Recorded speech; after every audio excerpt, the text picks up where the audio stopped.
I'd like to say we came to Alberta because in 1909, Oklahoma came into statehood. And those people who were practically raised in Oklahoma was free. Just the same as they are today. And then when it came into statehood, well, they started to Jim Crow those people, segregate them. And they decided they had to move. They would go to Canada. So it was a few of them came in 1910. I was one of them that came in 1910. I didn't really come here because it was segregation that caused me to come. But I was just looking around. I had just come out of school and I was looking around. And when I came to Edmonton in July 1910, I liked Edmonton. I was 22, and someone that was in Oklahoma was already there, my father-in-law. Well, he would be my father-in-law after. And I was married, but I came out there. I walked all the way from Edmonton to Athabasca, 3 days. And then they were telling me about a lot of good and land east of here. And my father-in-law, he had been out there, so I went out there. And there wasn't anybody out there, just the odd person, I might say, between Athabasca and out there.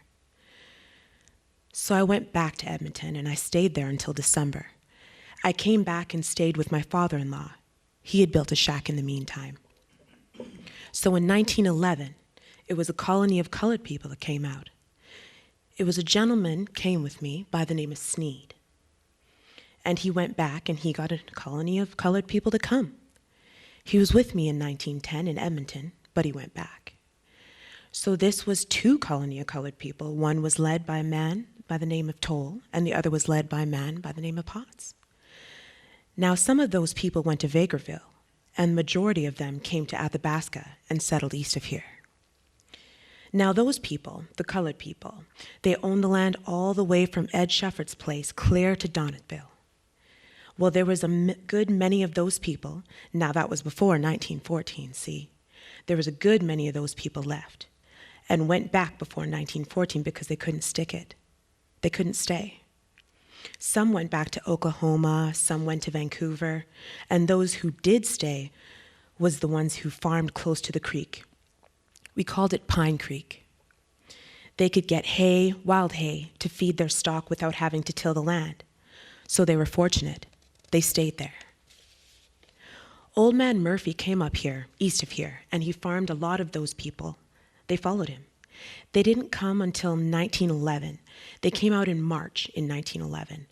So I don't know just how many there were, but we figured out afterwards there must have been about 400-500 of them, children and all, that settled between Athabasca and Donahue. When we first came out to the land, of course, we had no way of breaking the land, but we just took an ox and tried to clear some land, and we couldn't clear very much in a day. Though we kept that up until we got enough that we could raise some stock. And so we kept working along like that. And that's what we broke our land with, mostly with oxen. We didn't have any horses, so we just broke the land with oxen. We bought them locally. Some of the people had cattle, and I don't know where they got the cattle from, but some of the people had cattle. And they raised some steer out of that, so we just bought some. And you see, Athabasca, it took us about 2 days to get there and back. There was no road, no nothing, just a trail. They called it Lac La Biche Trail. And they only used that in the wintertime. And so in the spring, here in the summer, it was impossible to get here in less than a day because you would get stuck. And you would have to have 2 teams because one would have to pull the other out because they couldn't make it. So I think that I was the first one to work on the Lac La Biche Trail to clear that for a road to Lac La Biche. See, I was the first one. Jones and myself. Davy Jones moved. I don't know what year, but I imagine it was 1912 that Davy Jones came out here. Something like that, 1912. So we cut that road first, far as Muskeg, a few of us out there, Davy Jones, myself, and my brother-in-law. We cut that road 4 miles. Jones had a lot of hay.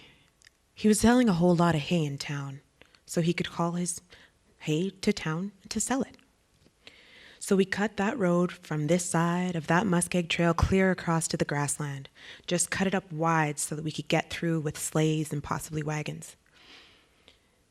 Now that's the earliest settlement, you see. Well, the first few years, the only thing that we had at the time to give us most any entertainment was Sunday school. We didn't have any dances, had nothing to have dances in.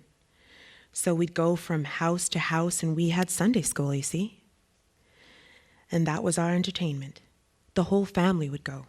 We'd all meet at your place and say, this Sunday, next Sunday, we'll meet. That way we kept ourselves all amused by having some sort of church or Sunday school that way. Until 1916, until we built the school. After we built the school, then Pine Creek started to have a picnic. We were the first in Athabasca District that had a picnic. We were the first. I don't know of a picnic anywhere in Athabasca District. In Pine Creek, we were the first ones that started it.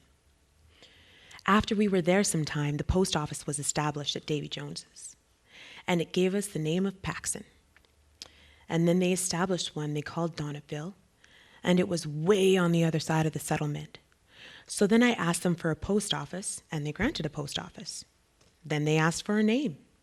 And Mrs. Cromwell, they accepted the one that she sent in. She said, and I had the opportunity to ask her, she was our teacher, how did she arrive at Amber Valley? She said she thought of Pine Creek as a valley. Then she thought of the flower by the name of amber, because they had a lot of flowers out there, wildflowers. And she said she just thought of that, and she thought to call it Amber Valley. They accepted that.